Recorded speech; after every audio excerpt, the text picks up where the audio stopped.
حضرت عائشہ رضی اللہ تعالی عنہا سے روایت ہے، انہوں نے فرمایا، کچھ اعرابی نبی صلی اللہ علیہ وآلہ وسلم کی خدمت میں حاضر ہوئے اور انہوں نے کہا، کیا تم لوگ اپنے بچوں کو چومتے ہو؟ صحابہ رضی اللہ تعالی عنہ نے کہا، ہاں۔ انہوں نے کہا، لیکن قسم ہے اللہ کی، ہم تو اپنے بچوں کو نہیں چومتے۔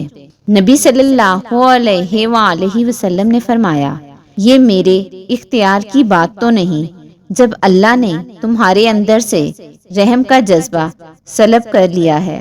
حضرت یعلا بن مرا عامری رضی اللہ تعالیٰ عنہ سے روایت ہے، انہوں نے کہا، حضرت حسن رضی اللہ تعالیٰ عنہ اور حضرت حسین رضی اللہ تعالیٰ عنہ دوڑے دوڑے نبی صلی اللہ علیہ وآلہ وسلم کے پاس آئے۔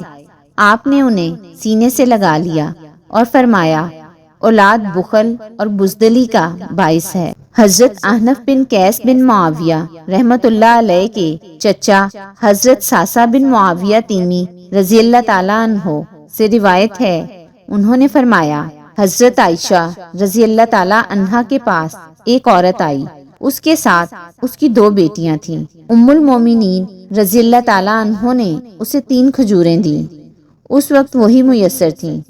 اس نے دونوں بیٹیوں کو ایک ایک کھجور دی، پھر بچی ہوئی تیسری کھجور بھی 2 ٹکڑے کر کے ان بچیوں کو دے دی۔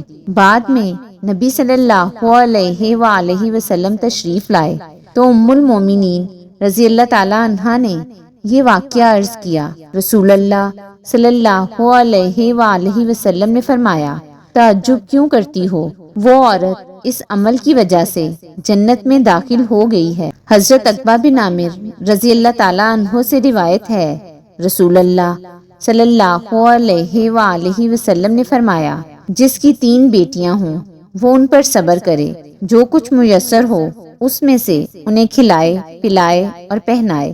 قیامت کے دن وہ اس کے لیے جہنم سے رکاوٹ بن جائیں گی۔